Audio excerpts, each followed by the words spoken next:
Welcome, everybody. Great to see a lot of people in the club room because I know everybody brought some prints to compete with, right? So let me get through some of our announcements here before we get our program from our member Bob. So the Mansfield Reformatory registration is still open. It's open until week from yesterday, I think it is. Um, yeah, Thursday. So I've mentioned it before. It's a great opportunity. Tripods, flash, light painting, unimpeded access. We have the whole thing to ourselves. Um, Forgot to mention this last time. When you registered and you clicked that register button, the screen that came up that got you started in the payment had a button to click that said, in red, click here and download this waiver. You have to sign a waiver. Bring a signed waiver, please, if you could. Our National Air Show, another one of our premier field trips, we're still taking people for that. The Heights Art Black and White exhibit is still going on through August 10th. And we have August 1st, our first photojournalism coming up. So just a refresher on what photojournalism is. It's a way for you to tell your story with pictures. And so there are a couple of rules that go along with it because we look at it as true photojournalism, which means you cannot add or take anything away from the image digitally. You've got to show what you shot. The exceptions are you can do some very light, like dodging and burning if you want, but not heavy, and you can crop. So imagine you're shooting for newspaper, and you can convert to black and white, but that's it. So the good news with this is the close date is only 2 days before. So it's on a Friday. On Wednesday is the close. You just have to upload through Shutterscore. And you can put in 5 images instead of 3. So any questions on that? I know it's our first photojournalism. Our special interest group this month is going to be care and feeding of your expensive digital camera. I found out mine does not like to have regular food, so I'm going to find out how you take care of this thing. So those meetings are always on a Thursday. It's Thursday, August 7th at 7:30, right here in the club room. By the way, you cannot see those special interest group recordings unless you're a member. Just saying. So you have to be in the clubhouse or be a member. And then we have Gabe Wasilko. I don't know how many of you know him. I came across him, a couple people on Facebook. The guy knows Cleveland. He's been in every little nook and cranny. So he's going to show us things about Cleveland. I think there's going to be some history involved, but he's calling it Capturing Cleveland. That's August 8th.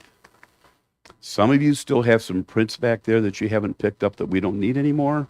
And also not just the ones that are marked for pickup in the boxes, but those stands that are in the hallway back there across from the men's room. There's a lot of prints back there that are just, we should take them back. I mean, we don't want to be continually storing them. Don't forget our party, August 23rd. We can still use volunteers. The biggest thing we need is for people to show up. I mean, it was a lot of fun last year. I think I mentioned rain or shine. There's going to be a tent that we've rented out here. So even if it's a hot, sunny day, we're going to be in the shade. If it rains, we're still going to be out of the rain. So please come. We can still use volunteers. And if you go on the home page, there's a volunteer button. Just click that and say what you think you want to do or how much you can help. And finally, we're going to have Bob come up. And he's going to show us what he saw on Route 66.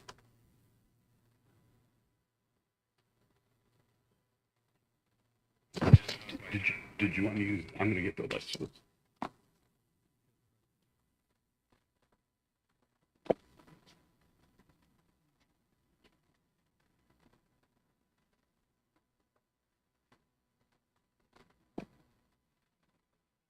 We're going to do one thing at a time.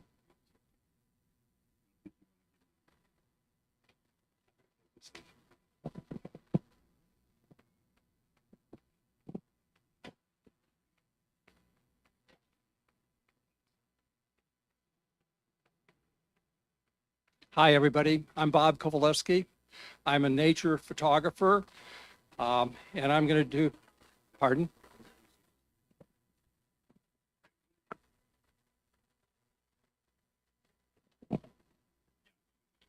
What can go wrong? I'm a nature photographer, going to do architectural review today, right? What I want to talk about is my trip, my very first trip down Route 66, a trip that I postponed for many reasons for many years. And once I got into the trip, I found it to be energetic, Americana at almost every turn of the road. And what I want to do today, many of you have been on Route 66, so I want to reinvigorate the thoughts that you may have had. Some of you may be thinking about going on Route 66, and I certainly want to encourage that through the photos I show. And some of you may have no thought about going on Route 66, and those are the folks that I would like to impact the most, because I was one of those. I did not have a feeling or a desire to go on Route 66 other than the enthusiasm that other people shared with me. So this is going to be a walkthrough of photo shots, snapshots, if you really want to know the truth, of what I saw and some of the emotion that I felt in it. Route 66 is 2,448 miles long, starts in Chicago, and it goes on to Santa Monica, California, where you can stand and see the Pacific Ocean. It was the first road that was fully paved in America. And so let's look about what I saw and how I went about traveling it. First of all, I traveled over 1,000 miles on Route 66. And quite honestly, in that 1,000 miles that I traveled, it was, I say here, I stopped every 3 miles. Quite honestly, there's something to see every 3 miles. Let's look at the fading foundations and the forgotten dreams that there are still available on Route 66. Again, in the early days, there were 1 million people approximately that traveled from the Midwest to the West Coast to take jobs. And then in the 50s, there were millions of travelers that took Route 66, vacationers. And today, there's approximately a couple 100,000 that are dedicated to going to Route 66. Here's what you see on Route 66. A story in almost every image you can take. Now, one would look at that and say, wow, look at the building, look at the steps. It's a trading post. Quite honestly, it was an old-fashioned bourbon store. That's where you stop to get your bourbon, right? But what's unique here is that's the type of image that you can find. Here's Grandma's house. What's beautiful about this particular house is it's in a setting that you could walk right up on the porch today, open the door, walk in. No restrictions. That's the openness of many of the facilities that you see. Okay, here's the big house on the hill. You see them all the time. What happened here? As the interstate came through, it started isolating town after town after town. As the towns were isolated, no work, no income, no home, no family. So what does it look like inside that house? Here's what it looks like today, okay? Now, I did not venture up those steps, although I meandered around many properties. I went in many properties. This one was a little dangerous. Buildings of all types. There's over 300 small towns on Route 66. 80 of those small towns are ghost towns. But each town had a characteristic of its own, be it a nationality characteristic, the materials that were available for building the buildings, but the architecture and design continued to change. But here again, you could have walked around these buildings, you could have gone to the back of the building and walked into that big building there. Oh, look at this. I start taking pictures of signs.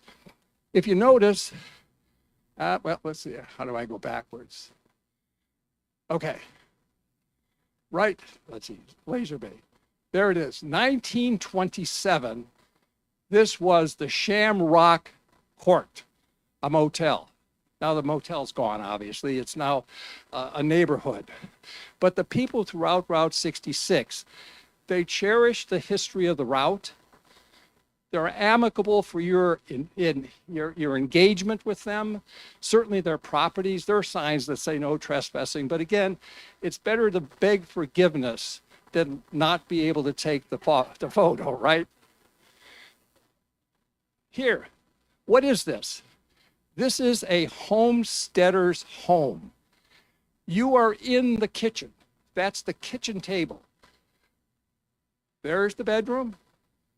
There's the door. There's the pantry. That's where they put their food. That's the entire house. And of course, isn't it beautiful that nature is slowly taking it over? Do you want farmland? Beautiful shots. Open skies, big barns, little barns, open grass.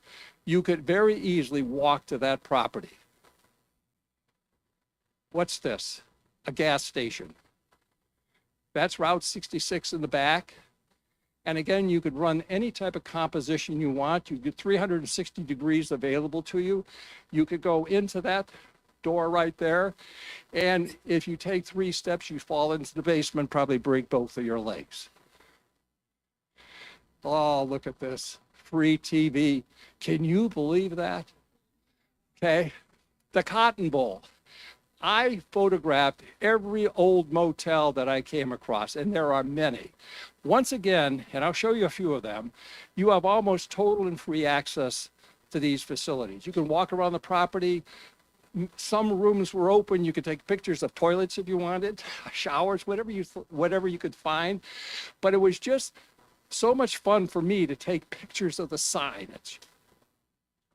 Okay, what's this? This is a feed store out in the middle of the country.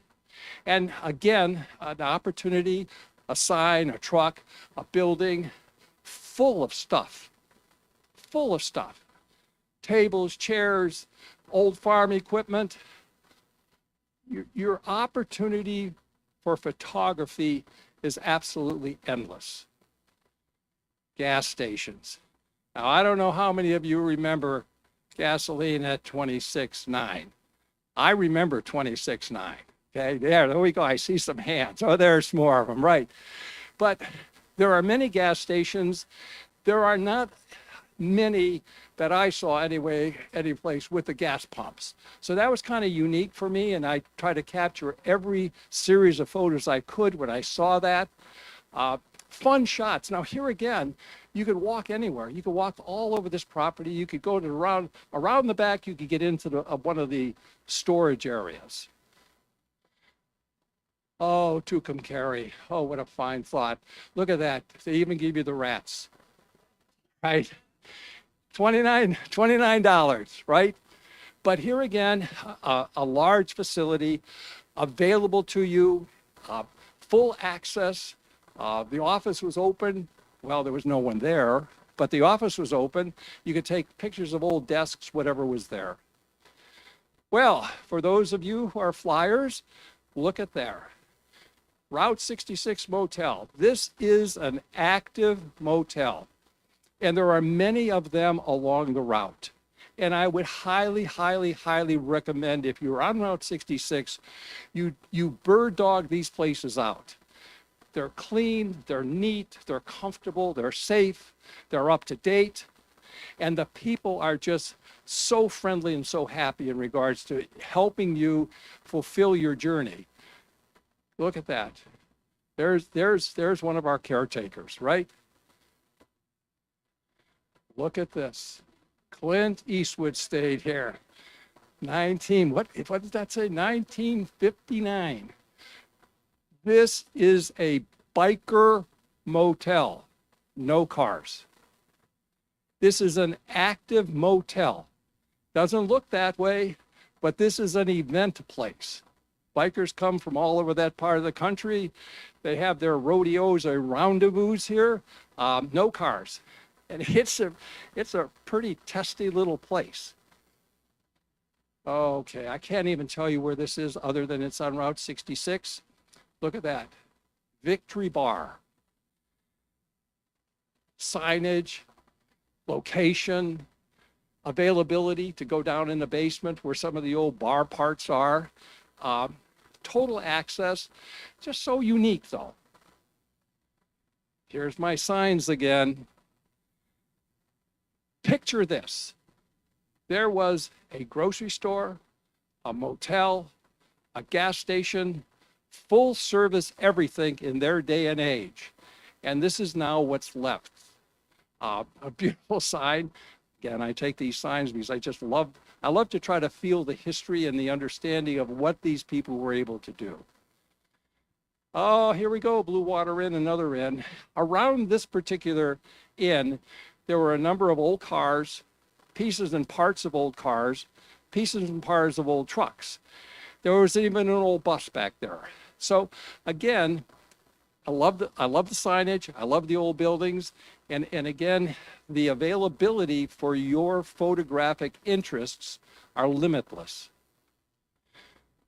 Now, we talked about over 300 towns.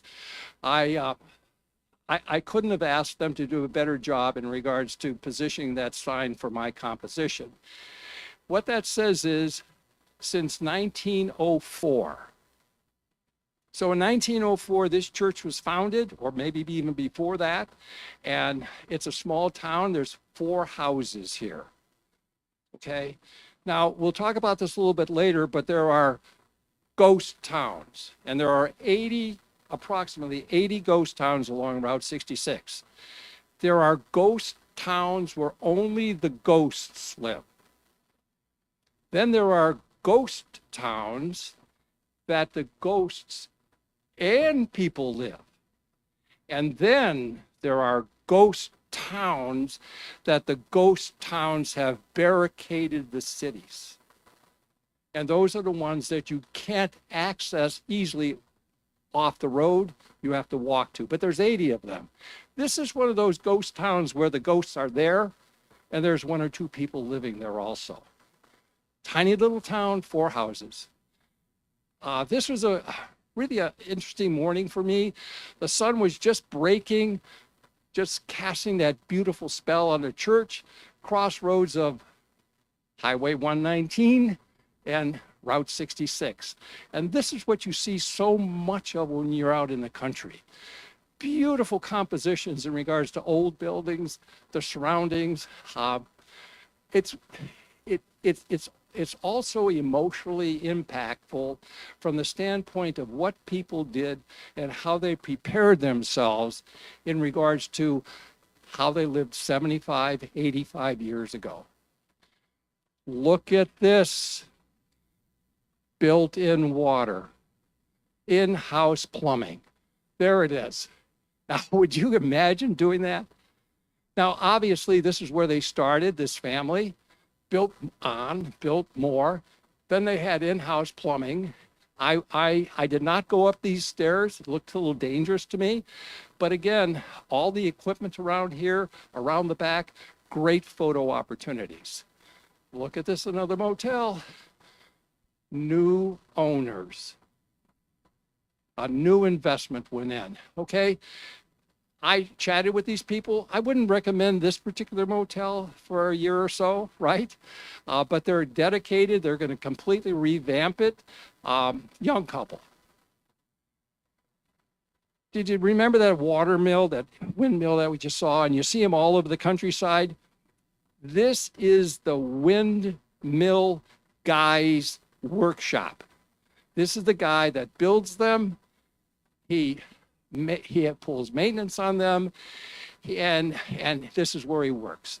So when you're traveling down the road and you see places like this, it's most likely the windmill guy.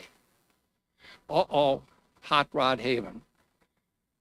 What's very interesting about a sign like this, and there's a few others I'll talk about, is when you go into a town and you see something like that, and you say, gee whiz, and you can walk, by the way, you can see you walk all over this.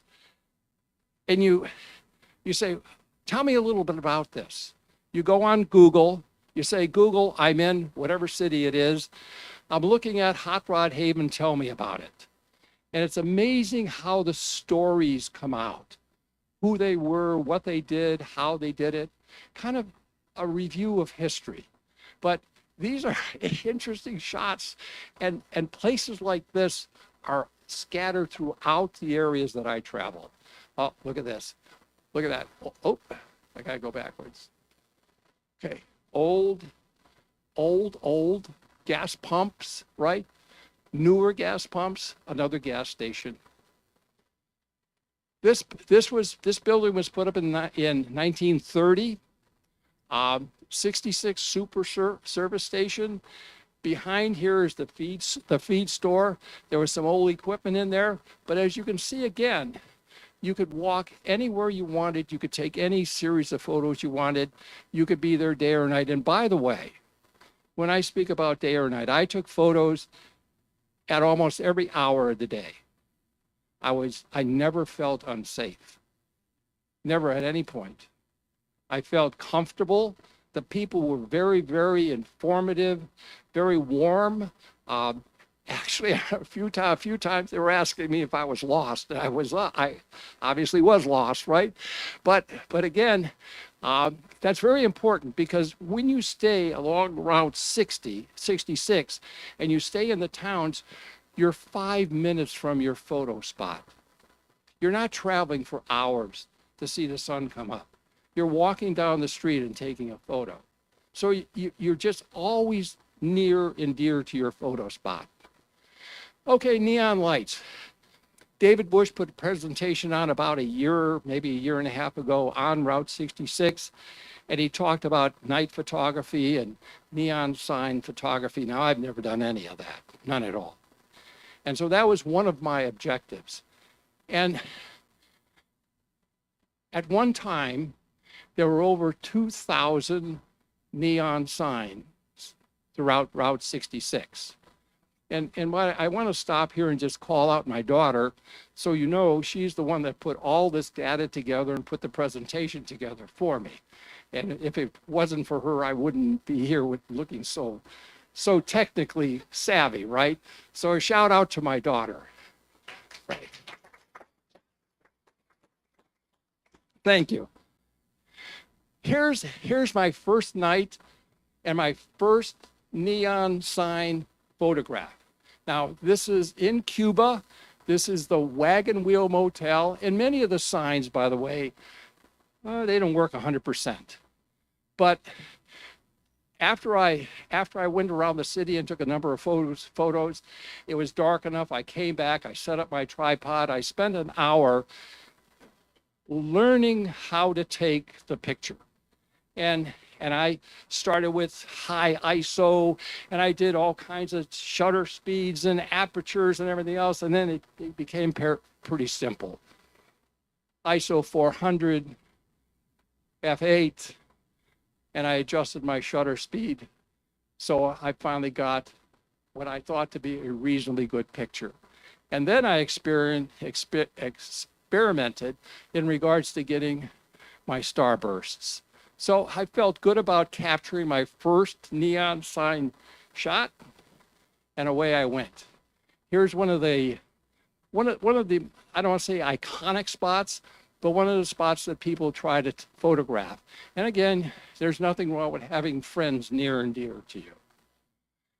Okay, here it is, the Blue Swallow Motel. Iconic shot. It's one that everyone wants to get. And by the way, this is an active motel. You can get a room there. They're clean, they're wonderful. The unfortunate part about it is there's people all over the place. So you've got to wait until the people go to sleep.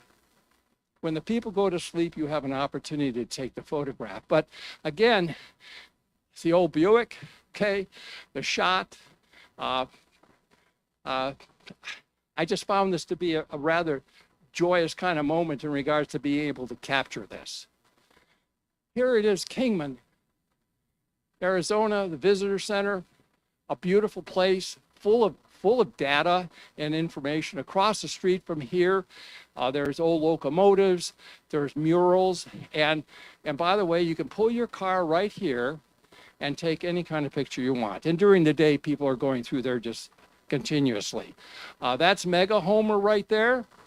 And just so you know who Mega Homer is, that's my car, right?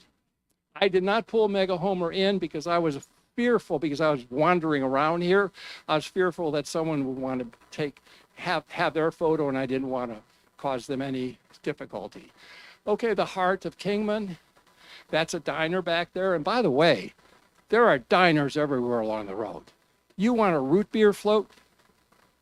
You want a cherry Coke? You want a hot dog? Any kind of hamburger you want? It's sort of like going back to yesterday. And it is yesterday. Midpoint Cafe. How many of you remember plate lunches, plate dinners? When you walked into the restaurant, it was on the board. Plate dinner today is ham hocks, right? Right? Well, what's nice about this, when you walk into this Midpoint Cafe, which the midpoint between Chicago and California, Santa Monica, you get the board, you got the plate lunch, but also they'd have to cater to the modern folks, and there's hamburgers and French fries and sort of other types of foods to eat. But what's unique here is that's a speed shop.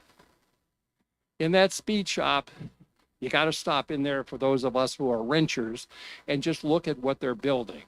Because in the middle of nowhere, they're building 1,000 horsepower automobiles. Woo! Look at that.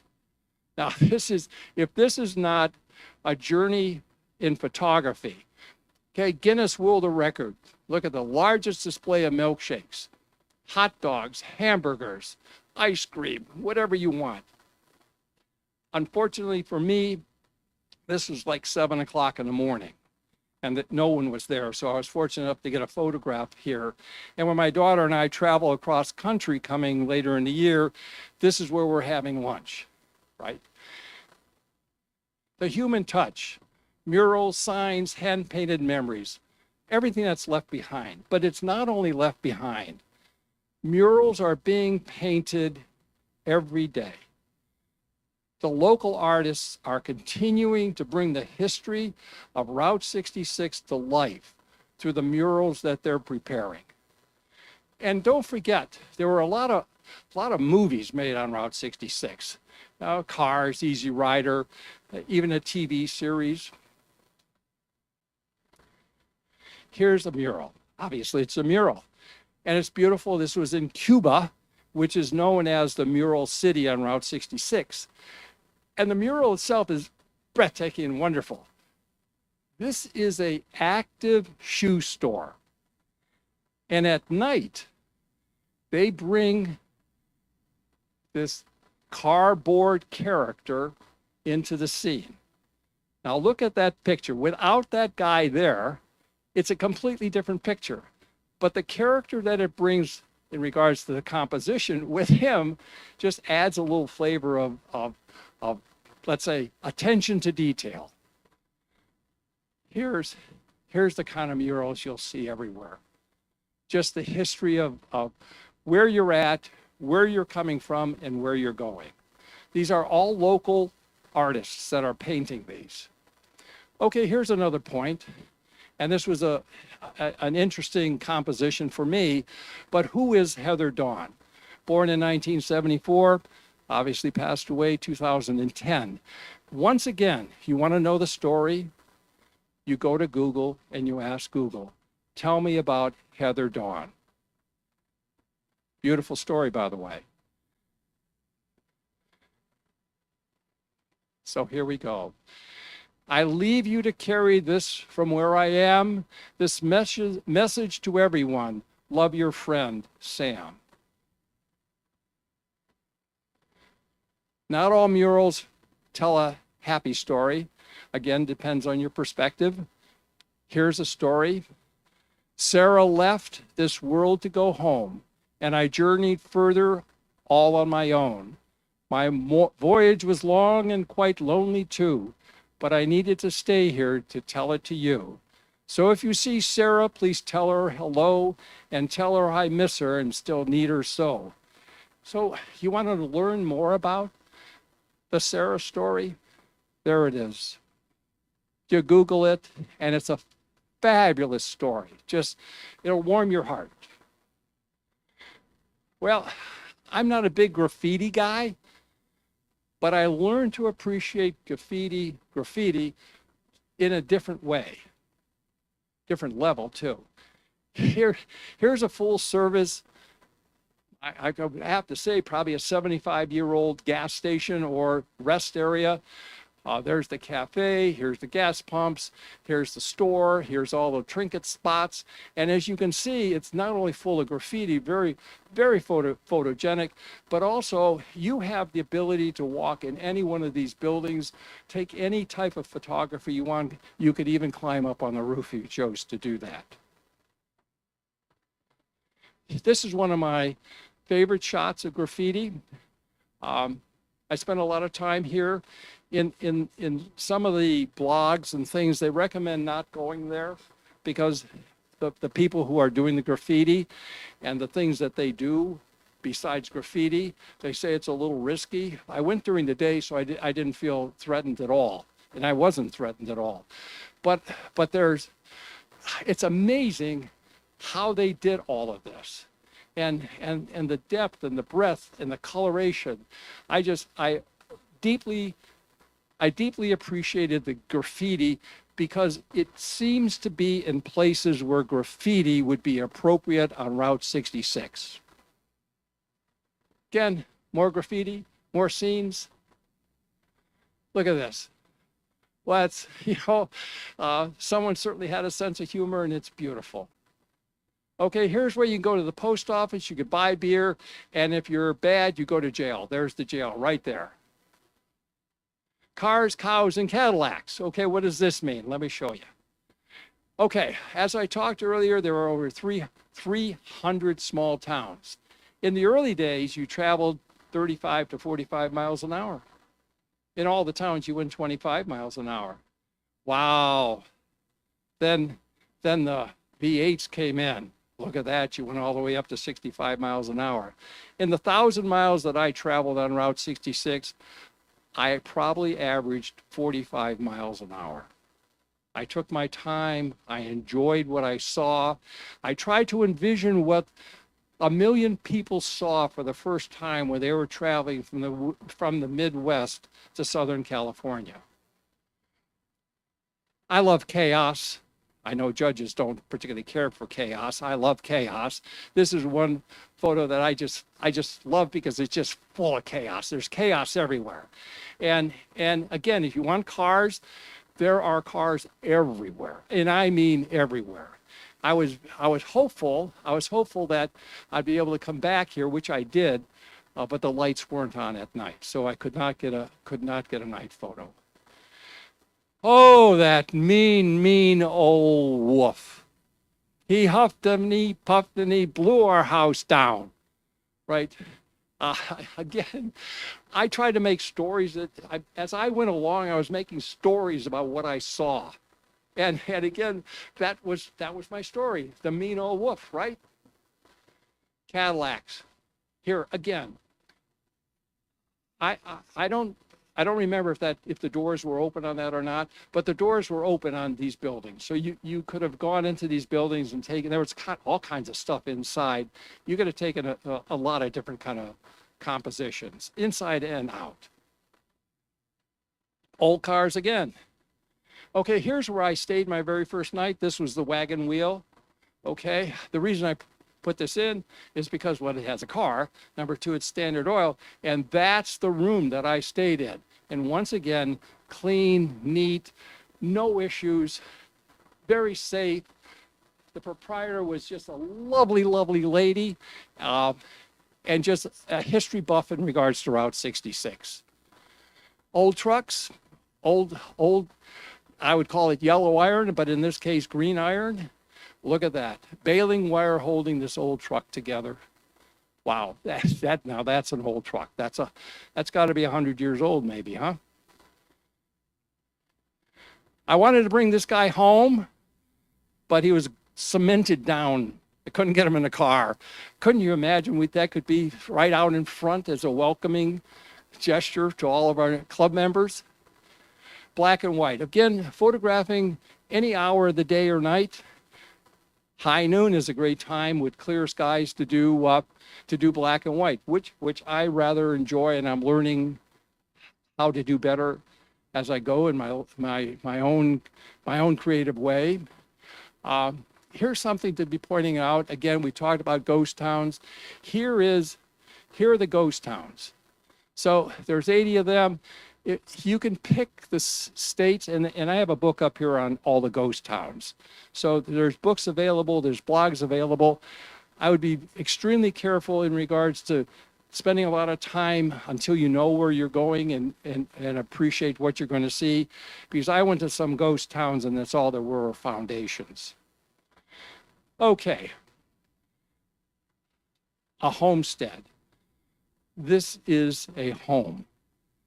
This is a home where a mommy and a daddy and children lived their life. This guy was watching me. Everywhere I went, I walked to the right, I walked to the left. I'm telling you, this car was alive. Gas stations. Mother Nature finally takes over. Iconic location, we'll see a few more shots of this, the Conoco station. Here's something that's sad. As these cities had to be vacated because the superhighway came through and took their living away, whole towns dried up. Mommies and daddies and children had to move on. This was a dump. This is what the children had to give up when mommy and daddy had to leave town. And when you went through this dump, you had washing machines and dryers and beds and sofas and anything you could imagine coming out of a house. Because those people at that time could only carry what they could put in their car. That was it. They filled their car and they went on their way. Do you want textures? Lots of textures. You want reflections? All kinds of reflections. I mean, there are just an endless array of photographic opportunities. More textures, more textures. Okay, what about classical things? Again, I made a long list and people helped me make a list of where, oh, you have to go here and you have to go here and you got to do that, you got to see this. And I had my list and I did not get to a third of them, not even a third of them. Because there are oversized everything. Oversized chairs, oversized whales, oversized seats, and here it is. You want to see unbelievable classic things? 200 to 300 of them. Here's by state where they are. You just have to look up and determine what it is you want to photograph because there are many, many, many of them. Great place. Now, when you get to Winslow, I would highly recommend. I was unable to get a room there, but there's a railroad station here, and it's a hotel also. Absolutely the place to stay, because you will be able to take an entire night's photography right on the property, right around the railroad station. That's how many photo ops there are. But here again, this is the iconic corner. Okay, so there it is, Winslow, Arizona, 66. Here's the shot. There it is. That's one of the most photographed corners on Route 66. And people were there all hours. And again, in order to take a photo, I had to wait till everyone went to sleep. But again, you have to stand in the street to take the shot. By the way, I shoot Canon. I have a mirrorless. 95 or 99% of my shots were 24-105. Nothing exotic. 24-105. This one, I don't remember. Maybe I did put my wide angle on, but that would have been, a 1630 something. But a great shot. People everywhere. It's amazing. Now look at that. Now, how did they do that? That's an awful lot of crazy glue, isn't it? right? And that is in Hoppy Springs, Missouri. You park over here, well, not over there, but you park over here, you get a big ice cream. There's a custard stand right there. You set up your little bench or whatever you want to do, and you play and take some pictures. Okay, here's again Texas. And again, the iconic shot of the Conoco gas station. There it is. What was nice about this particular shot to me, and by the way, there's all kinds of wires here. And the new software that, you press the button, it takes away all the tension wires, the telephone wires, and electrical lines. Amazing how it did that. But this is what inspired the cars, by the way. And there's the tow truck. I'll have a better picture of that later on. But what was so intriguing to me is not only getting the shot and getting the right kind of light and composition, but I had the tow truck here, and look at that, electric car over there. These things, you see them everywhere. If you like to look at crazy, there is crazy on Route 66. I mean, it's endless crazy. Well, this is Two Arrows. You say, Bob, what do you mean Two Arrows? Yep, this is Two Arrows. Number 2's off hunting today, right? But again, iconic spot, very easy to find, just quite honestly, right off the road. Two Arrows. Now, the people go out of their way to entertain you. And I mean, this is everywhere I went. People were gracious. They were kind of happy. I went into some of the not cafeterias, but the little local restaurants. Everyone would stop eating when I'd walk in, they'd look at you, right? You got that feeling? And then they would welcome you. They were happy to see you. They asked you where you were from, what you were doing. They go out of their way to just entertain you, because Route 66 is an entertaining, joyous, happy, wonderful trip of Americana. Again, cars. Here's something I have to point out. The American flag is flown all along Route 66. There is a wonderful level of pride along Route 66, and it's kind of refreshing to see that. To me, okay, here's cars. That's the tow truck, right? That was the inspiration of the tow truck in the movie Cars. End of the trail. Again, the camera doesn't just record the past, it keeps it alive, and that's what we have to remember. And that's what I wanted to do for myself. Now, there's always a Saturday night, right? And when you're naughty, this is where you go. This is prison. That is prison. Do you notice the heater that's there? There is no heater, right? So when you're naughty, they put you in there, they lock the door, and then they come back the next day. Here again, what's so enjoyable around 66? There's always some place to sit. There's park benches. There's benches on the sidewalk. There's benches everywhere you go. The people are gracious. There's happiness in regards to your involvement with them. So you never rush. You choose your speed. You choose your locations. It's a pleasurable trip. It's a snapshot trip that gives you endless opportunities for photography. And of course, you're going to have a lot of places like this. And my recommendation is, if you want to eat, this is where you go. The places you would never go in Cleveland, Ohio, are the places you go on Route 66. They're magical. They'll have some of the best food. They'll give you the history of the area. They'll tell you the stories. You can wind up spending hours in some of these locations just talking to the people. But when you are on Route 66, you see a place like this that says food, souvenirs, the last stop, go in there. You will not be disappointed.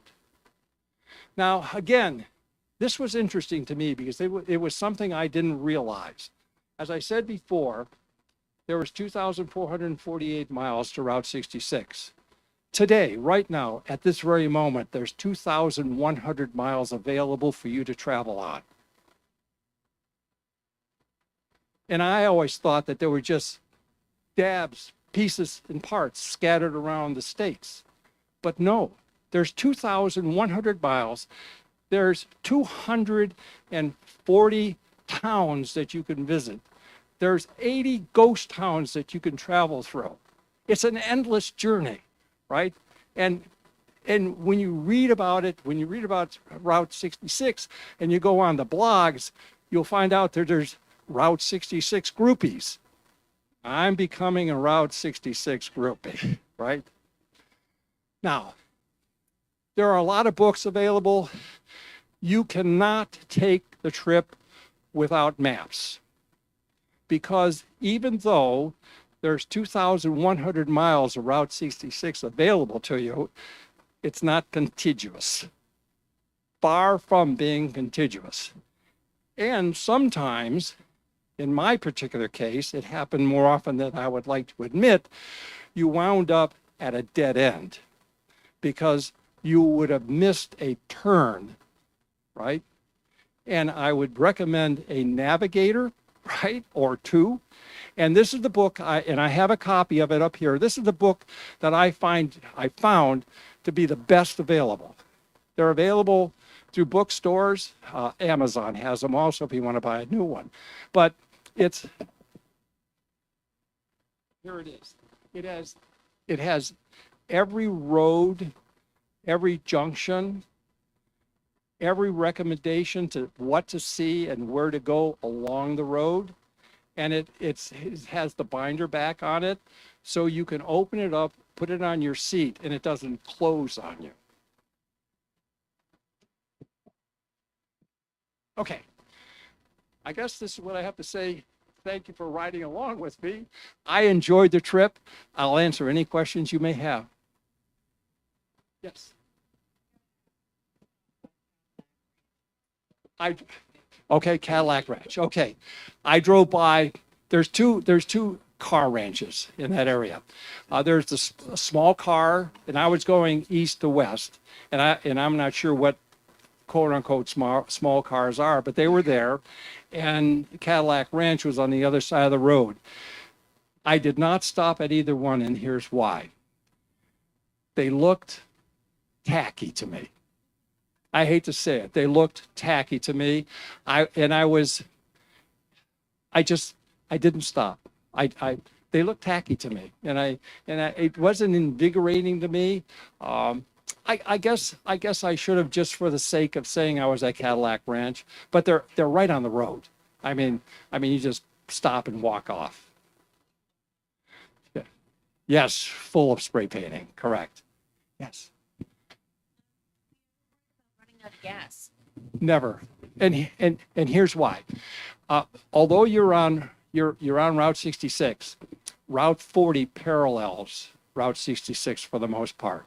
So you have the benefit of an interstate, and you have a benefit of the interstate services. And you're just a mile or two in many cases, and sometimes you're running parallel to Route 40. I mean, I'm driving around at 45 miles an hour and the cars are going 85 next to me, right? So no issues whatsoever. Easy to get around. There are some dirt roads, by the way. Be careful on the dirt roads because they're bad dirt roads. So I would recommend that if you look on your map and it tells you a dirt road, think twice about taking that particular road, only because it's gonna fill your car with dust. It will fill your car, fill every part of your car with dust and dirt. Yes, but no issues, no risks. Pretty safe trip. Pretty safe trip. Yes. How long was your trip? 8 days. 8 days, right? And so in 8 days, the miles that I drove, the greatest distance I traveled was, 150 miles. So I woke up in the morning. I said, I'm traveling 150 miles. I have all day long to do that. And again, no rush. And there were so many things to see. And at the end of the day, I looked at the list and I said, see, you didn't go here, you didn't go here, you didn't do that. But yet I took hundreds and hundreds and hundreds of individual photographs. Barns, windmills, cars, trucks, houses, roads, trees, whatever you could imagine that you could see around Route 66, I took, right? It was just sort of like, wow, this is just invigorating. So 8 days, and that was pretty much enough for me because I was heading up into Nevada to do some nature photography, right? But again, my daughter and I are heading across country. We've already made reservations to go to 2 new cities for me while we're traveling out there, 2 new cities where we're coming back. And when we're in California, we're going to be going to another city. So Route 66 is, I wish I would have started going to Route 66 years ago when I first thought about doing it, because I would absolutely be a Route 66 groupie, right? A senior groupie, right? Oh, thank you very much. I appreciate that. Any other questions, anything? Yes. Did you book your rooms ahead of time? Yes, I did. Okay, and here's why. And I don't think it's necessary. I went in March, by the way. It would not have been necessary in March. In the summertime, I think you should book some of your primary rooms. But I knew I wanted to be very slow and very, very methodical, and I didn't want to rush. It was sort of part of my journey. And so I just said, if I go 150 miles, what does it mean to me? And then I booked, by the way, in the cities that I tried to book in the city so that I could walk to places. And at no time, I don't think at any time I was more than, at the most, 10 minutes away from someplace that I was going to photograph when I woke up in the morning or when I was coming back to go to sleep. So in the off season, nah, you could just drive in there and stop and get a room. During the summertime, I probably would. Yes, yes. I know some of your early church photographs, there was a cross there and the shadow of the crucifix at the time the entrance window. Right. Did you plan that or was Yes. it happy accident? Well, here, for me, most things are a happy accident. I'll be honest with you, right? Yes, because I have angels that help me with my photography all the time. And so what captured my imagination on that particular shot was I was on 66 and you saw there were not only a crossroads, there was a fifth road or a fifth road coming in there. So I was standing back trying to figure out how to get the church, and the light just exploded on the face of that church. And the sign, the 119, Highway 119, I said, you got to have the 119 and you got to have the church face. And that's what caught my eye. But the shadow is just a result of the sun coming up at the right time. Right. Yes. But thank you for noticing that, because those are just glorious moments when you see that, and when you see it and appreciate it, right? Yeah. Anything else? Well, thank you very much. I appreciate your taking your time to be here. Thank you.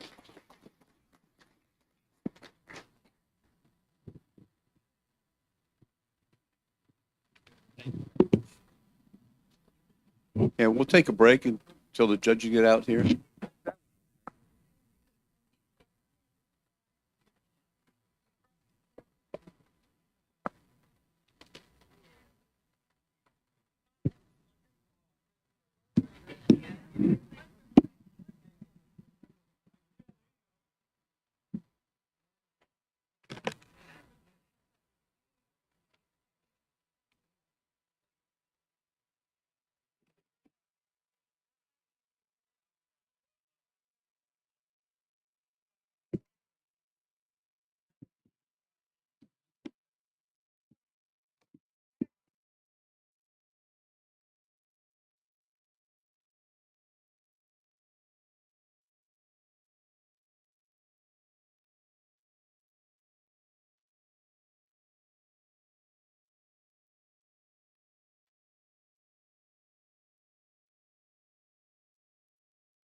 No.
Good evening, everyone, and thank you for your patience. That was a great presentation by Bob Kowaleski. I appreciate that. I think Route 66 is going to be a little more crowded because of him. So as you are all here for also tonight, it is our second competition of the year. It's our first nature competition. So the categories were nature and pictorial, as always. And I think we had about 23 in pictorial and about 34 entries in nature. So without further ado, I will pass it on to the judges and we'll get the night going. Thank you. Oh, I did want to introduce our judges. Our judges are Debbie DeCar. Okay, they'll introduce themselves. Hello, can you hear me? My name is Debbie DiCarlo. I used to be a member here many, many years ago. I started my photography journey when Santa Claus brought me my first Kodak Instamatic camera. Anybody remember those? The little flash cubes that turned around? Yep, that was my first entrance. Stop it. That's enough. That's enough. See? He's judging me because of my age. You see? Anyway, I kind of have gravitated towards a night sky, macro, landscape, and I do run photo workshops, and that's it.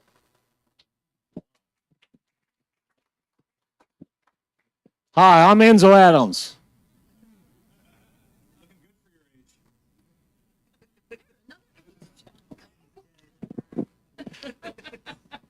Denny Valentine. I'm a portrait photographer full time. Well, not doing too many things nowadays. I'm an old bald-headed guy. Why should they come to me? I specialize in portraiture, which is the most difficult photography there is, especially with teenagers. It's fun. That's my specialty. I love it a lot. So I learned to judge photographs by looking at lighting and composition. That applies in photographing people's faces and mountains and trees. It's the same thing. It's how the light is used, how it's composed. That's how I look at photographs. I'm glad to be here. Hey everyone, Dan Sandy here. I know you're really sick of seeing me. I'm sick of seeing me, but here I am. I was supposed to have another judge here. Unfortunately, she could not make it because she wasn't feeling well, so here I am. I just want to say I'm always impressed with what I see entered into competitions. I mean, you guys really just, you're depressing me because it's really hard to keep up with you guys. but I'll tell you, incredible. If you don't know who I am, I'm the current competition committee chair. So I find judges for all these competitions and stuff. I've also been, I think, a 10-time Photo of the Year recipient over the years. And I was the creative competition chair for right around 10 to 12 years. I don't even know at this point. I've been a member since 2012. And really, I'm always impressed with just how awesome you guys are. And so, with that said, we're going to get started. You don't need to clap. It's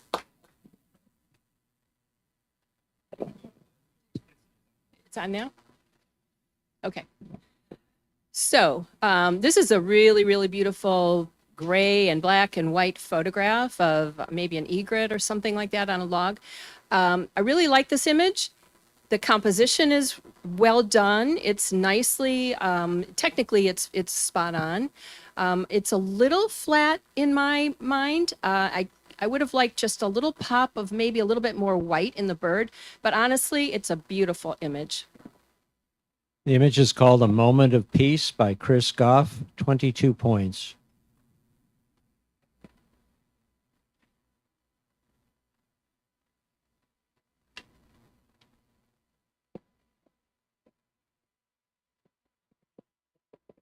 Nice impact on this photograph. Nice colors. Composition's a little tight. The colors are there. The exposure is there. Liked it a lot. Swallowtail by Marge Brady, 23 points.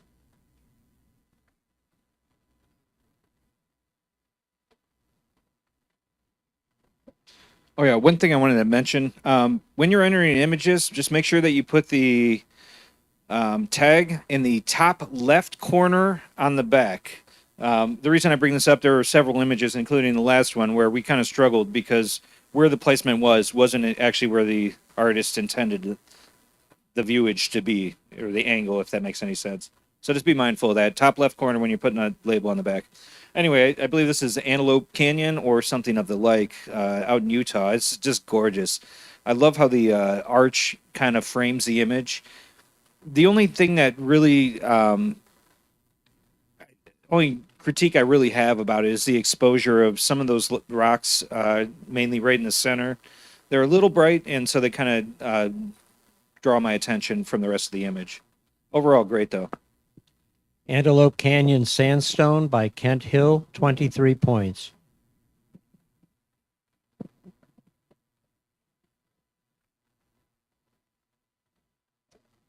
A very, very pretty image, nice and soft. I wonder if the photographer maybe used like a lens baby on this image. It's just kind of soft and dreamy and ethereal. I think the one thing that I would say to maybe make this image a little bit better is to crop a little bit from the right side. I think there's a little bit of empty space over there. And then my eye is drawn to those little petals that are kind of near the center. They're a yellow color, but they're not sharp. The sharp petals are at the very edge, the green petals near the bottom of the bud.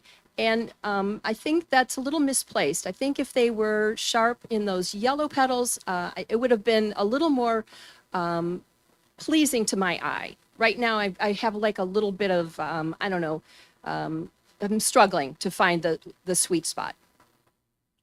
Looking Up by Jill Zabka, 19 points.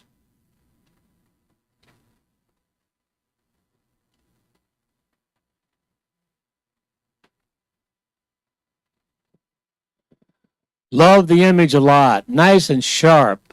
Beautiful colors. Composition, I kind of, the one in the background, it's there. It's like a partner, like chasing her or something. Because it's really nicely done, but it's kind of a distraction of some kind. So the butterfly on the left looks really good on its own. The other one kind of complicates the image. Everything else is done. The print quality is there, and composition is there. March of the Butterflies by Bill Keaton, 25 points, third place.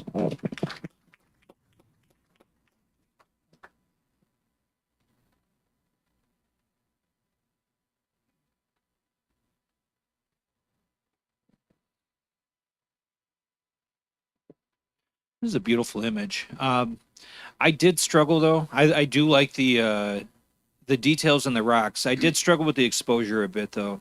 The main concerns I had were the darks are a little too dark in those shadows, especially in the bottom left and bottom right corners, right under those rocks. And then the real overexposed kind of bright spot in the top right. All those things kind of took away from the image. When dealing with something like this, where you have the exposure that's kind of all over the place, you might actually benefit from making this a black and white and maybe up in the contrast a little bit, and it'll kind of even things out. Just give it a try. It's just a suggestion. Sea Rock Arch by Joe Smith, 23 points.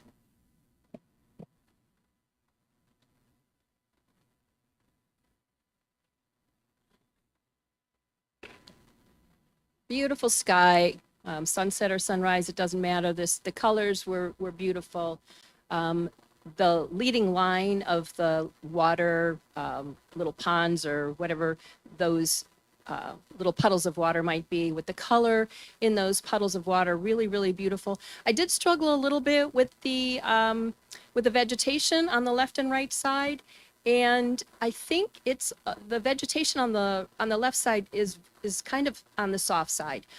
So I would say take another crack at this image and check your aperture a little bit. Make sure you're getting your sharpness throughout the image.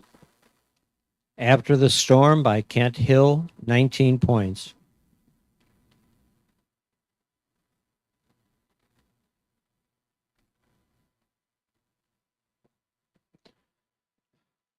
Like the image a lot. The dragonfly is nice and sharp. There's too much of a leaf showing. It needs to be cropped a lot. Get us back in with the dragonfly. Right now, that big green thing it's on pretty much dominates the photograph. But love the dragonfly. Love the composition, and it's printed nicely. Dragonfly Perch by Vicky Wirt, 21 points.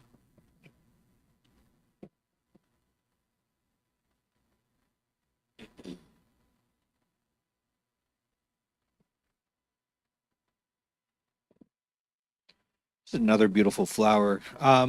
Once again, I did struggle a little bit with the exposure. I felt like the background was a little too dark, and then the highlights on the flower itself were a little too bright. I think if you evened out the exposure just a little bit, I think that would improve its impact a little bit. All in all, I mean, it's tack sharp, but like I said, that exposure really kind of took it away from me a little bit. The Lonely Lily by Bill Keaton, 23 points. I also wanted to just say, I think there's a little bit too much of blank space on the right side. I think this could be more of a portrait orientation rather than a landscape orientation. I think that would help with the impact.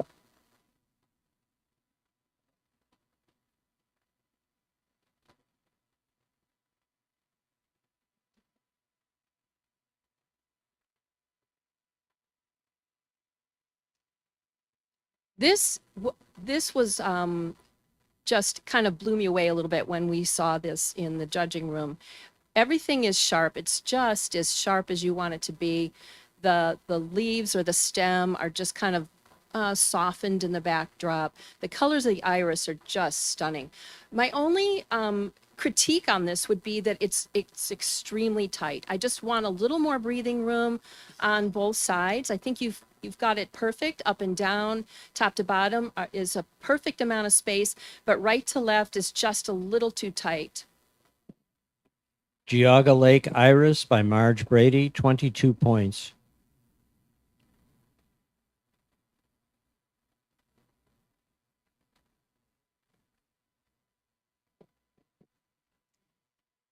Oh, great looking snake. Love it. Tack sharp. like his position, his posing. Little too much space on the bottom. Bring that snake closer and bigger. Let it bite our faces off. Well, I like everything about. I like the way the shadows in the background are handled. Like how the lighting's handled. I like this a lot. It just need to be cropped. Get rid of some of the bottom. Sidewinder Strike by Joe Smith, 22 points.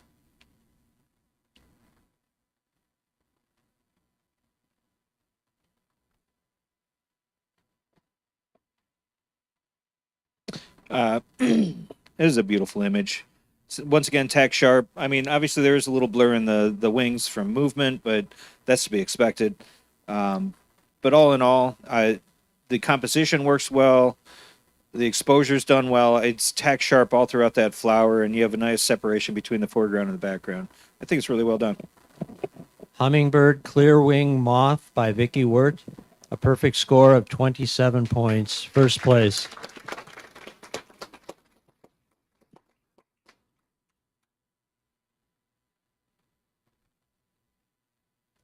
It's another really tack sharp bird. The colors are amazing, and it really pops out with that kind of tan, grassy background. I don't have much to say about this. I think it's really well done. Technically, it's spot on. Compositionally, it's beautiful. The bird has room to go into the frame, or, there's enough room there for it to go into. And I think it has that little bit of a wow factor. I'm going to probably butcher this name. I have a hard time reading this. I think it's Lilac Breasted Roller by Eric Botsky, 23 points. Way to go, Eric.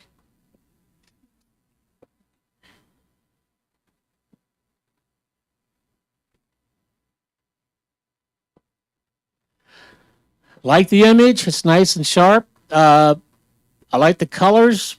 The bee is, to me, it's crash landing. It's kind of like, it's kind of an awkward situation. I know the bee's doing its own thing, but it kind of became, not what the bee should be doing, but it's not that I know better to judge. Other than that, I like everything about it. Calligrapher in Rose by Gary Wood, 24 points, honorable mention.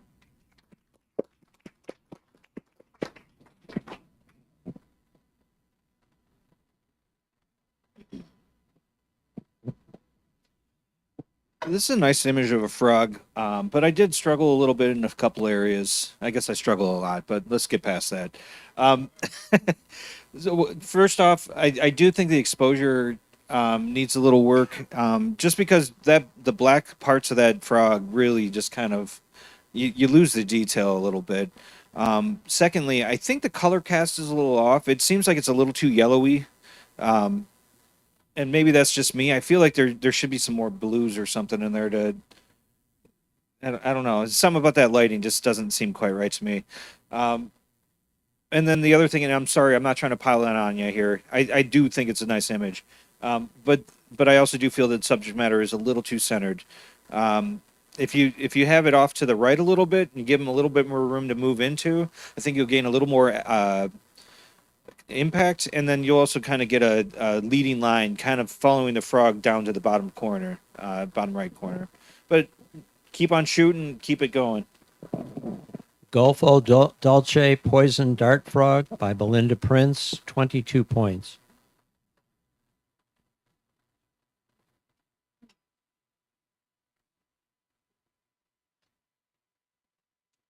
It's a really pleasing color palette. The sky is beautiful. You've got that setting sun or rising sun. It's nice and bright at the horizon. It was well maintained as far as the exposure goes. I like the way the colors are reflecting in the ripples in the water. I think this could stand just a little bit of light on the iceberg itself to bring out some of those crevices and highs and lows and all of that. But a beautiful color palette, a really lovely image. Midnight Sunset Greenland by Jackie Sieski, 24 points, honorable mention.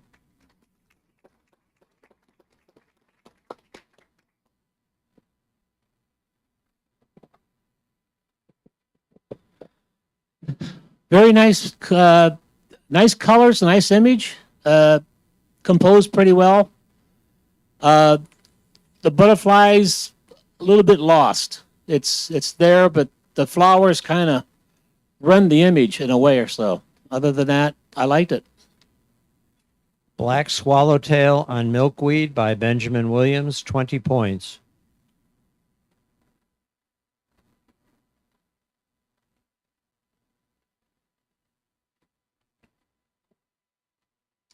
Oh, of course, I get the cat. If you don't know, I used to volunteer and take photos of the cats at the APL for a good decade. So I definitely have over 60,000 cat photos. Either way, this is a tremendous image. And I wasn't kidding about that number, by the way. But either way, tremendous image. Tack sharp. I mean, it's just, this is absolutely a nightmare of mine because little cat will attack you. A big cat, do a little bit more. There's nothing really I could say about this. I think it's well done. Leopards Starting the Hunt by Eric Botsky, 24 points, honorable mention.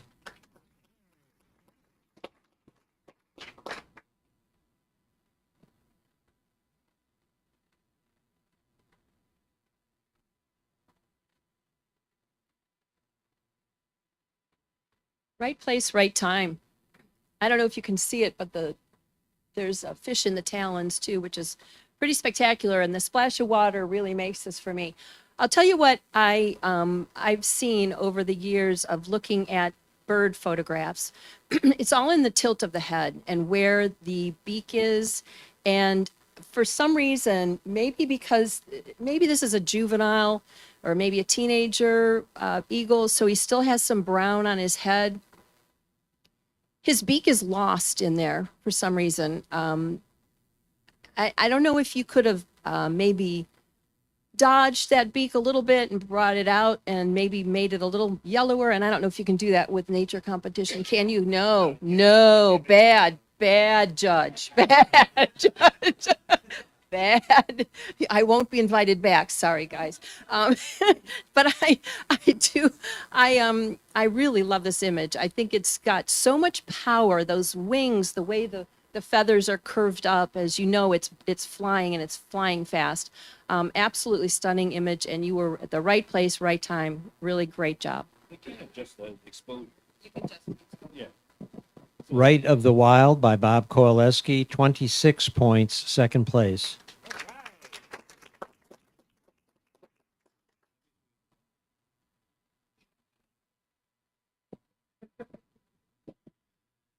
You guys, this is some great shots tonight, folks. Let me tell you that this is nice. It's tack sharp.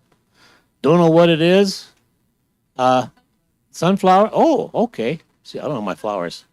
My wife does. I don't. Yeah, it's done very nicely. I like the composition. It's where it should be, and there's space up above, space down below. So again, good job. Sad Van Gogh by Melanie Plummer, 24 points, honorable mention.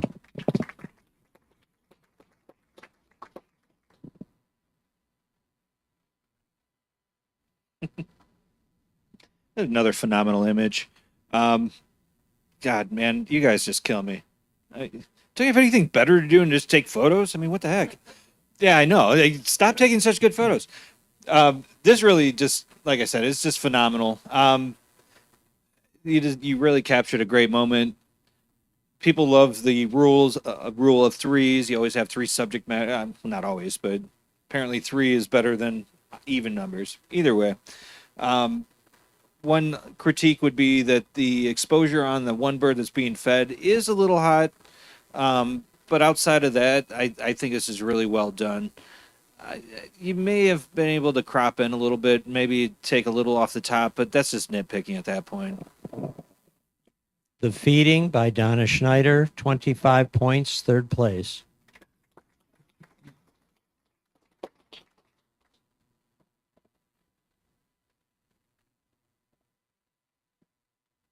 What a cutie. Just Costa Rica, I'm guessing, but absolutely a wonderful image of this frog climbing up this, I can't remember what these flowers are called. What I really like about this is the color palette. I think it's kind of all one note, which, you know, some other judges might not like. I think it's really nice, Dan. But I think it's nice and sharp where it needs to be, especially the eyes.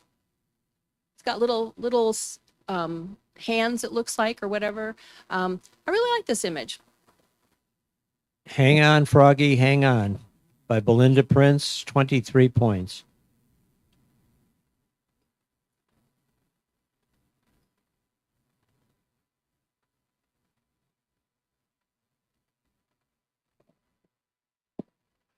I love owls.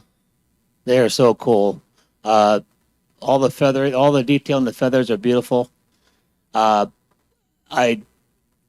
it's a kind of tight composition. I'd like to see two eyes. No big deal. That's nitpicking also. Background works good. This was done nice. It's just a little too tight for me. You get a little more space, but overall, it's a great image. Breezy Owl by Gary Wood, 26 points, second place.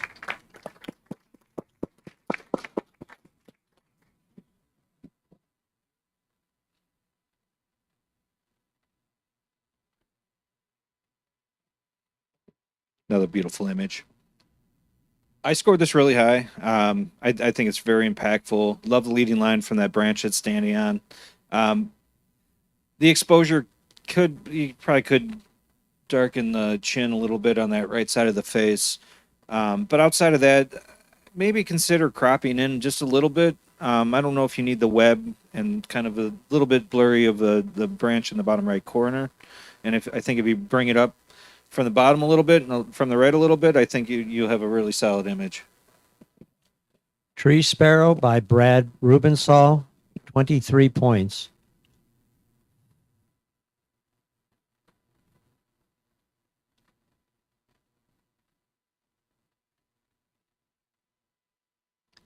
Another fun family image, again with the rule or the three, the odd number subjects.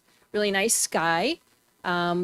The little bird on the left looks like he's talking back to mama, so I'm not quite sure what that conversation was all about. But I think the birds and everything are very nice and sharp. The composition is nice, and I think I don't think I would change a thing. I like the amount of room at the top. I like the nest material at the bottom. And I think, if anything, maybe just crop so that one tree that's kind of partially off the frame there. So you get rid of that, just that part of the tree. And that might be all I would do to this image. I did not do it. He did. By Donna Schneider, 26 points, second place.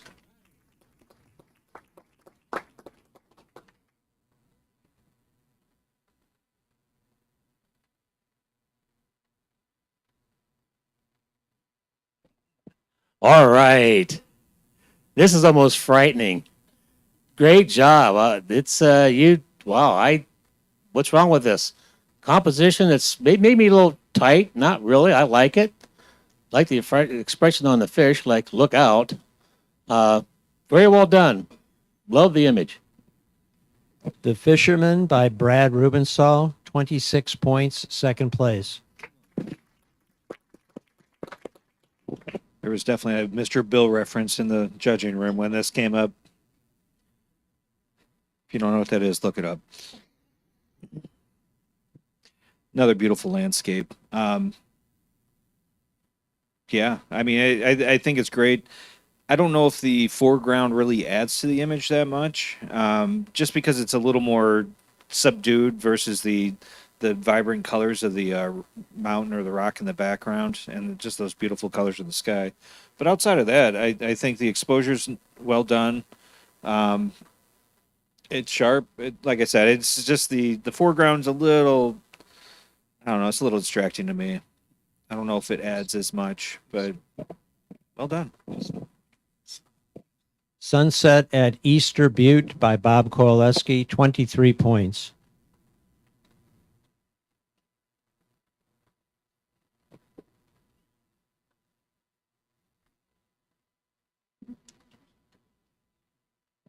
So that's kind of the reaction I had. It was like, oh my gosh, this is a really beautiful image.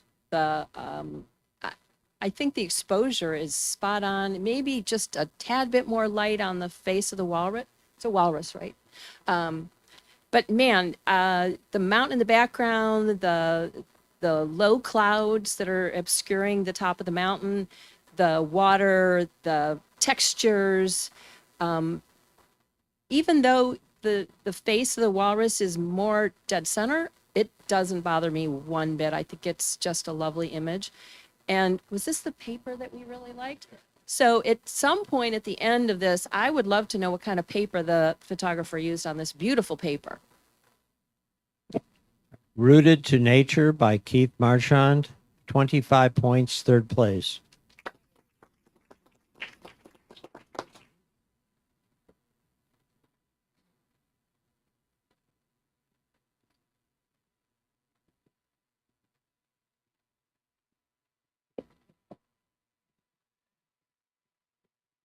Always a tough shot with exposure. There's a sky, and then you make everything look black and dark, whatever. This is done very well. Composition is there. The sun does not blind your eyes. It's done. I like it. No complaints. Hazy Sunset by Brad Rubensaul, 20 points.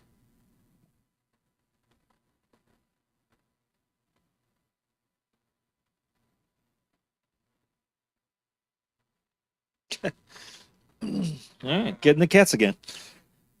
This is another great image. I mean, you really nailed it. A lot of a great exposure, sharp. My only critique would be possibly crop off a little bit of the bottom right. Well, the right and the bottom a little bit, just to bring it a little closer to them. But all in all, that's just being nitpicky. Otherwise, it's very well done. Wally by Keith Marchand, 21 points.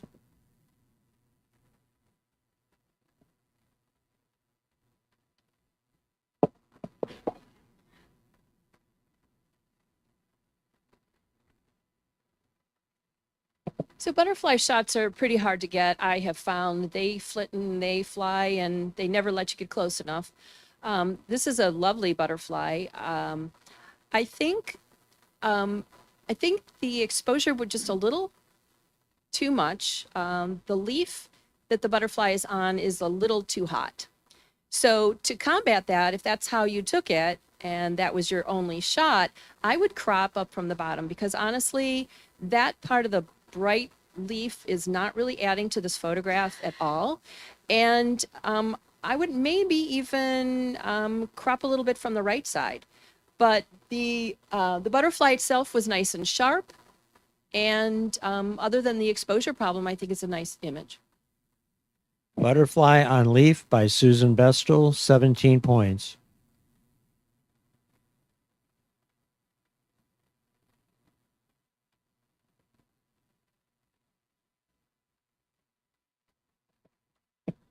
Yes, the waterfalls. We all love them. You hardly ever see a bad photograph of them. This is really nice. And I really like how it's composed. There's a slight diagonal to it. And the exposure on the water coincides with the exposure of the greenery around side of it. It's the exposure's there on the whole gamut. So I was very impressed with this. I loved it a lot. Montana Waterfall by Susan Bestel, 24 points, honorable mention.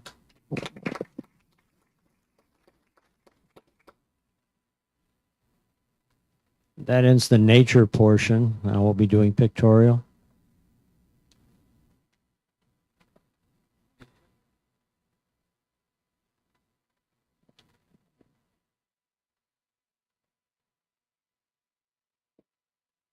This is a beautiful area. I'd love to find this.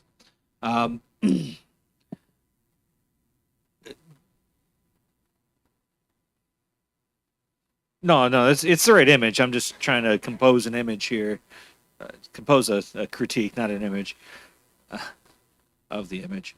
So those flowers actually looked like a path. It's a little deceiving. There's beautiful purple streak. But regardless of that, for me, it's a little hard. It's a beautiful scene. You have really nice exposure on the trees in the front, good sharpness, but I do struggle to find a point of interest. Where is my eye supposed to go as a viewer? It's kind of darting all over the place. So that's something to think about when you're entering images into a competition. The other thing that you should be kind of mindful of is how bright that sky is in the background. Because it is so bright, it is kind of competing for attention with the trees and the other elements within.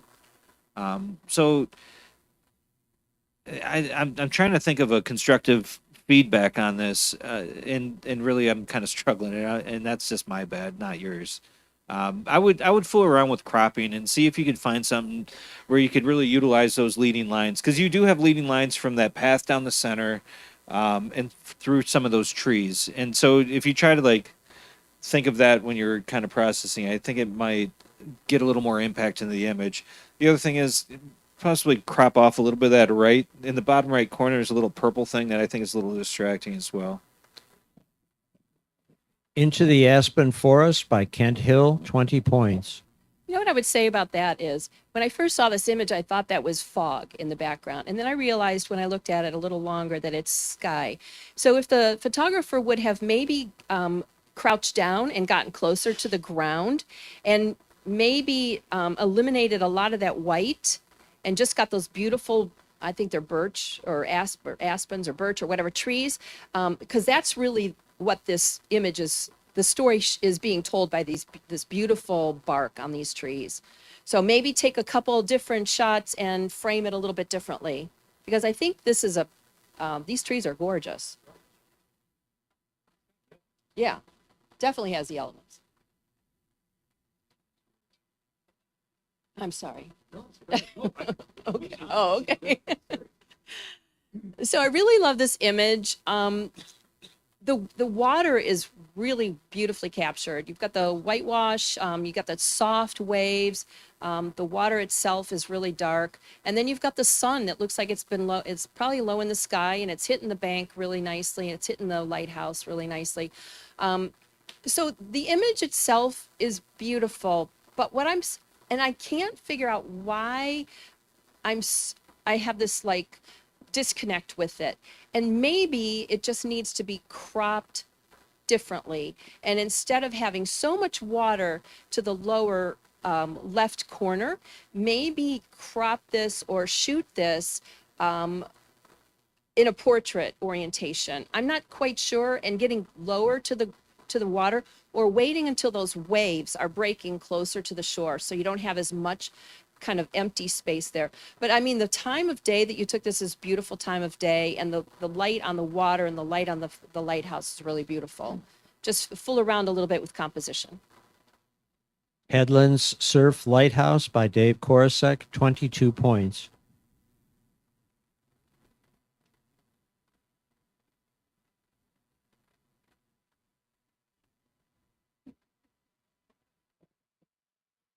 It's the fake frog. We looked at this as fun. It's like someone took a frog and painted it with something. It's really grabbed us good. A lot of impact. We talked about it. I'm going to be nitpicky and say you cut one of his toes off a little bit. So what? Maybe it is cropped a little too tight, but it really does add impact to the whole photograph. So it's very interesting, but I guess maybe next time back away a little bit, give that head somewhere to go, and leave the toe intact. And other than that, this was a fun image to look at. We had a blast. I'm going to have a hard time reading this. I'm not sure what, I can't read the handwriting. It looks like big something, bug-eyed. Okay, bug-eyed and big feet. Okay, by Joe Smith. 24 points, third place. Thanks, Eric.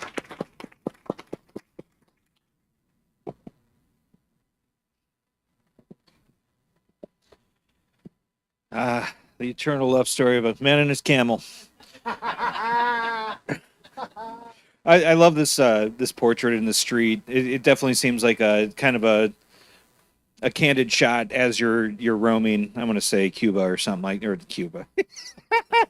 Yeah, because Cuba's really known for those camels. I bet you didn't know that. Because yeah, oh yeah, maybe it is Iowa. I was thinking of. Good gravy. Oh my gosh, I should not have gotten out of bed today. That aside, I did. So now you all have to suffer. Either way, this is a beautiful image. I love the impact of the camel kind of coming over his shoulder. I kind of wish that the guy was looking at you, but I also know that this wasn't a stage. I'm pretty sure it wasn't a stage shot. I can't say I know it was because I wasn't there, but just a lot of great detail. It tells a story, and it's really just a fascinating image. As far as critiques go, once again, I'm just going to hamper on you because of the exposure. It's a little hot on the hat and right by the eye of the camel. But outside of that, it's just a great image, a lot of interest to look at and kind of poke through. Just a man and his camel. You called it, Dan. Bill Keaton, 25 points, second place.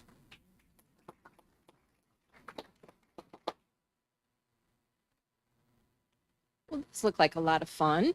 When I first saw this, I thought, well, this must be oil and water with something underneath. And then I couldn't figure out if that's what it was, and maybe someone swirled it with a toothpick, or maybe this was done in Photoshop. Love the colors, love the swirl. It's kind of drawing you in. What was that TV show that had the thing that swirled around? Do you remember that? Begin? Yeah, Twilight Zone. It kind of draws you in, and then there's so much to look at, all the different colors, all the different bubbles. I think it's really well done. Vertigo by Marge Brady, 19 points.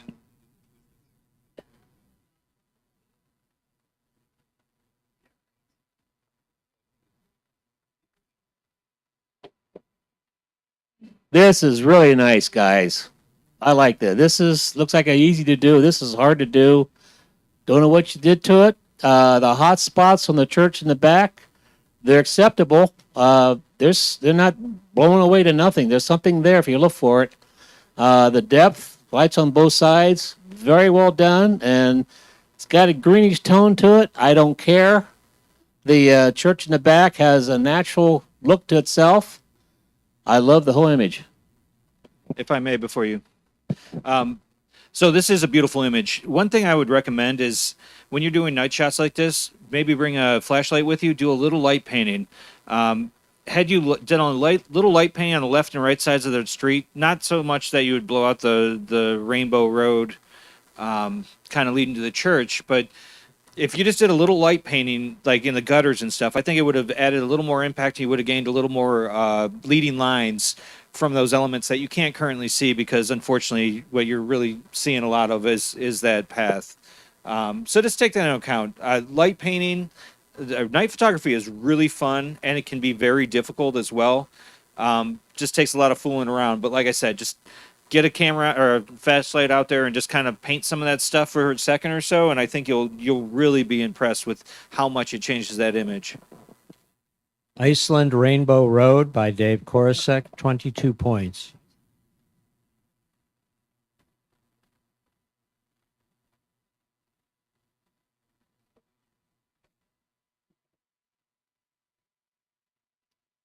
This is so pretty.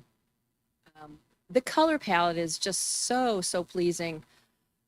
The front tulip is nice and sharp, although it is soft. So again, I don't know if this is a lens baby lens or some kind of special lens that gives it that dreamy, soft effect.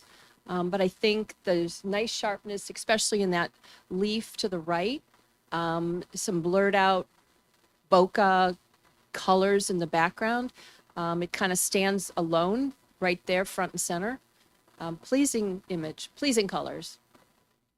Tulip Garden by Jill Zabka, 18 points.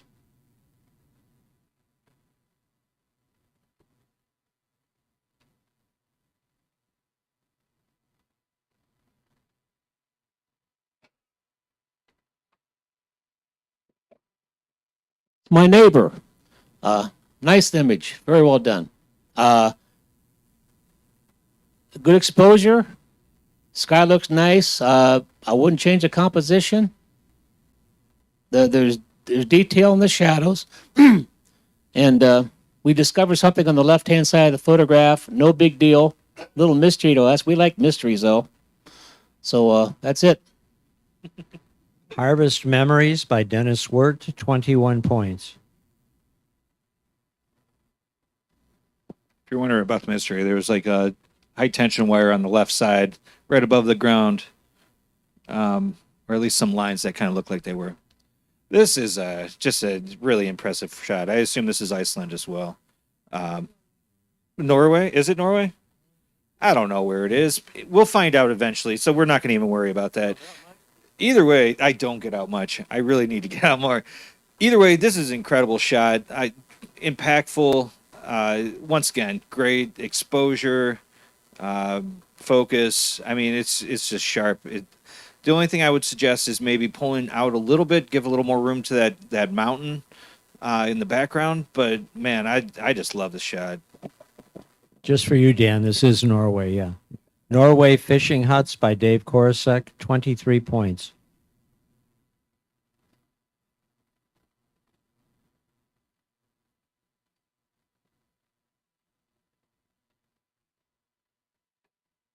Another tulip. This one is stunning in my estimation. The way the petal is kind of drooping down. It's just like dancing with the leaf, and it's nice and sharp, and yet the background is so soft and so ethereal and so pleasing and so complimentary. Nicely done. Petal Drop by Vicky Wirt, 25 points, second place.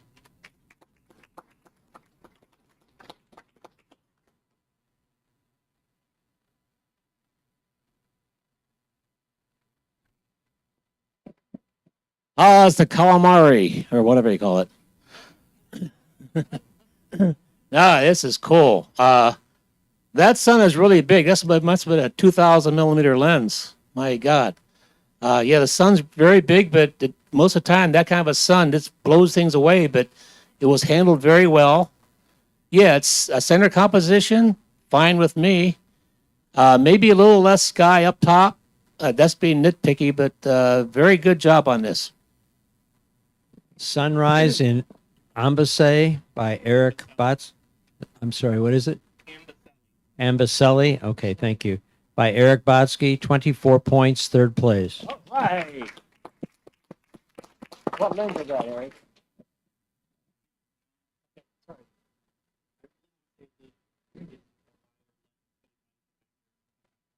Take care of those shoelaces. Oh my gosh. You hurt yourself. That drives me nuts.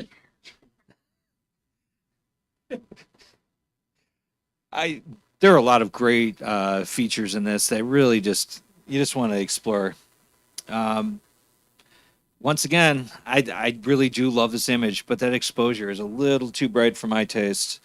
Specifically, the leaf on the left or the petal on the left, and then in the background there. I think if you focused in a little more, like actually just cropped in, really focus on the central part of that flower. I mean, that thing is just incredible looking. But that's just my personal opinion. I do love the leading lines created by some of the petals, kind of leading to the edges and whatnot. But like I said, just that one, the exposure itself is the only thing that I would recommend trying to fix. Happy Lotus by Gary Wood, 20 points.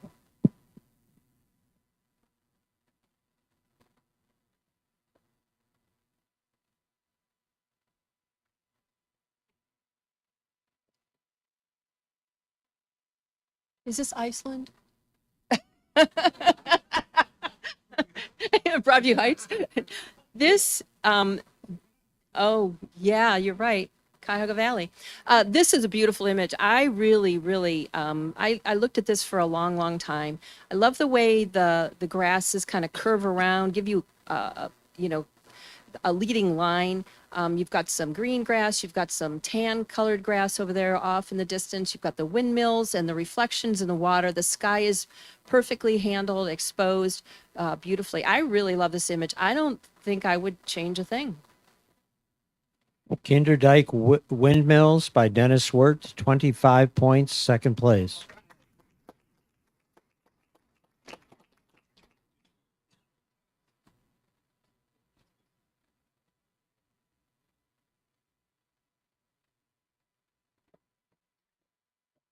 This is cool. I like this. There's a effect of some kind. I don't know what you call it. I really like how it's done. My only problem is the left-hand side, the lit stairway.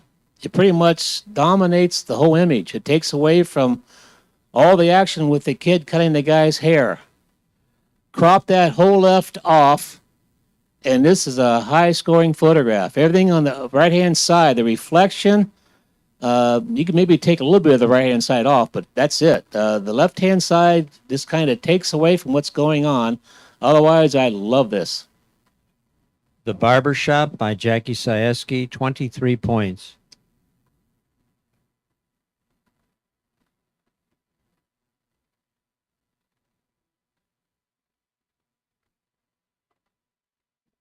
I think this is a well composed image. I really like how you align the bottom of that ledge underneath the railing with the bottom of the mat or the mat itself, and then you also got the verticals nice and straight as well. The colors are real nice. I like the warmth in the columns and stuff like that. Exposure's not too bad. It is a little dark in that top right corner. I don't know if it matters though, because you have those poles that are really kind of breaking it up quite nicely. Geometry of Solitude by Dennis Wirtz, 22 points.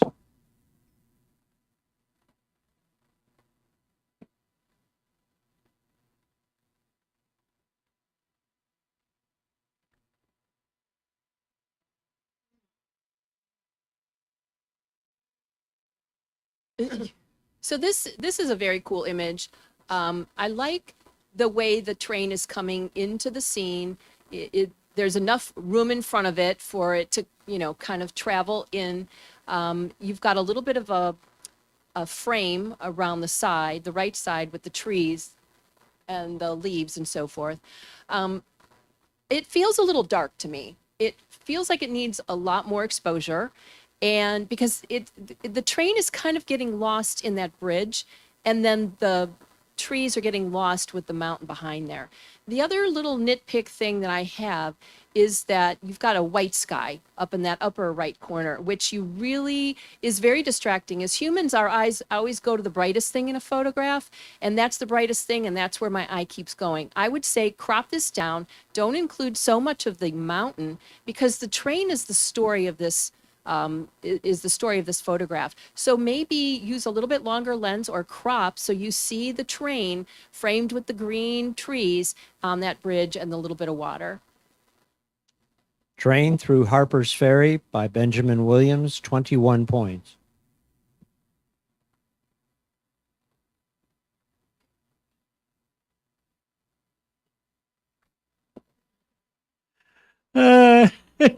We love this pig. This is cool. Look at that expression. I'm a portrait guy. This is a good portrait of a nice looking pig. A little bit, take a little bit off the right hand side. I'm being nitpicky because the exposure's there. He's sharp from front to back. It's just a really nice, cute, fun looking photograph. Appreciate it. Searching for Charlotte by Melanie Plummer, 23 points.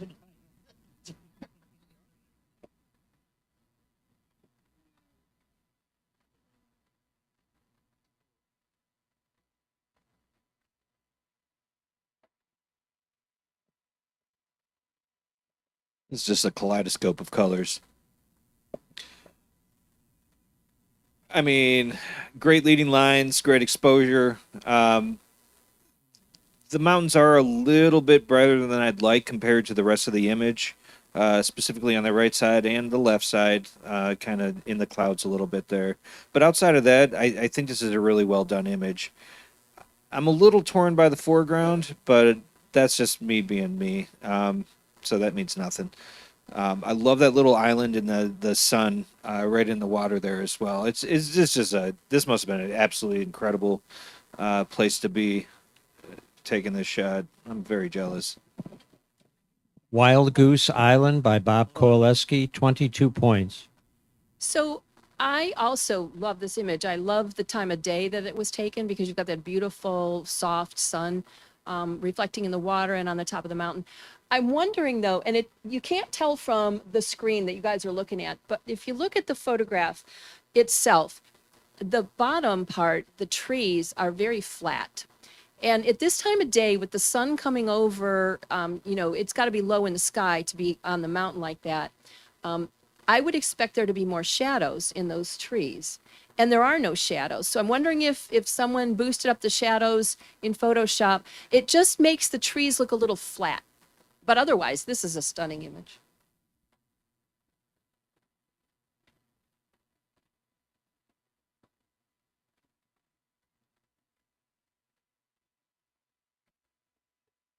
This is so pretty. I love everything about this. I love the pose of the dancer, the ballerina. I love where she's posed up, the beautiful curved staircase and all the ornate pillars and whatever, I guess statues or whatever is up there. I think it's really, really beautifully done, nice and sharp. Her skin tone is a little orange. So I don't know if that was just a matter of the lighting or what, but I think the image is very striking and her pose is beautiful. I think it's composed really well. Artful Pose by Jackie Sieski, 23 points.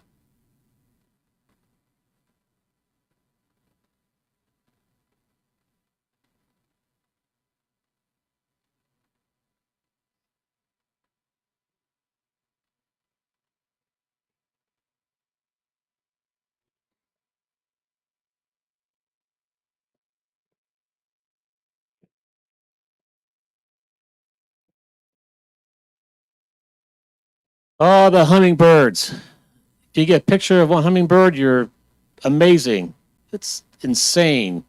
I see hummingbirds and they disappear immediately.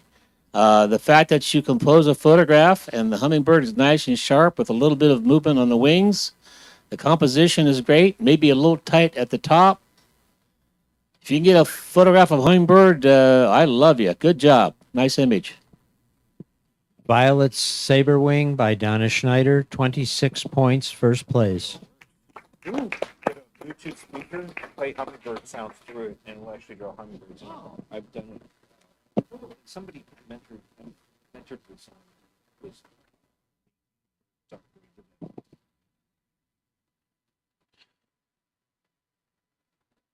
This is a well done shot of the city during the fireworks. You can see the good old port there. The foreground is a little dark, mainly right by the port there, where you see those silos, the colored silos to the bottom right there, and kind of below that. But outside of that, I think the skyline itself works really well, and the fireworks, although a bit tight on the cropping, it is sharp, and I think it's well handled. The exposure works very well for the sky. It does not work so much for that foreground. July 4th, 2025, Cleveland, Ohio by Melanie Plummer, 20 points.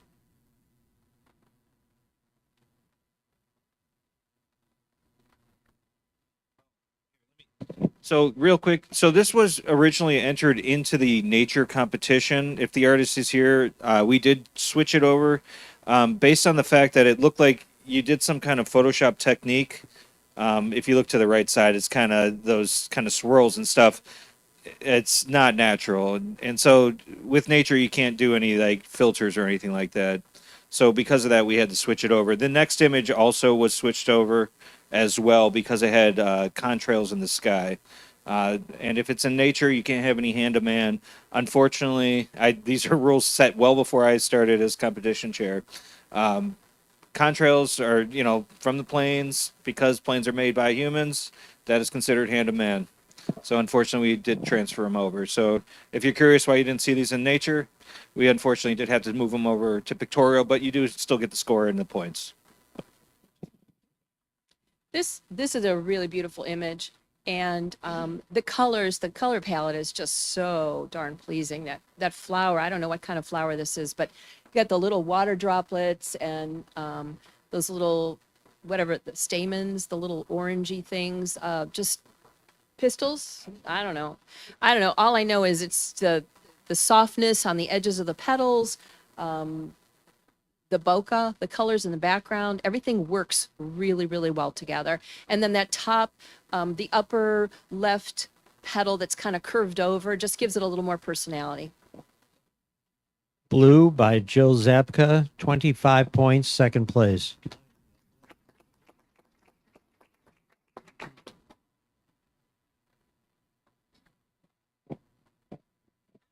The old shadow with a bright sky in the background. It's how hard it is to get that figured out doing an outside photograph like that with a sunrise or sunset.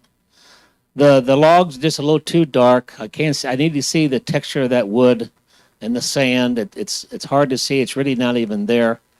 Otherwise, it's okay. I like the composition. It's cropped okay, but the wood just didn't work out for the photograph.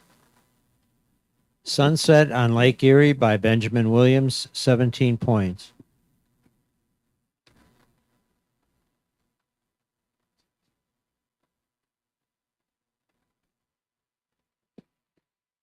This is a really well done portrait. Almost looks like a senior type photo. Yeah, I mean, it's great exposure once again. I like the depth of field. Although her face does look a little bit blurry on the screen. I don't know if that's the case on the actual print itself. I actually think it's a little sharper. But beyond that, I think, once again, this is just well done. You might want to consider cropping a little bit off the left because your main focal point is the woman playing the guitar. But once again, that's just being nitpicky. It's a really well done shot. Guitarist in the Woods by Susan Bestel, 23 points.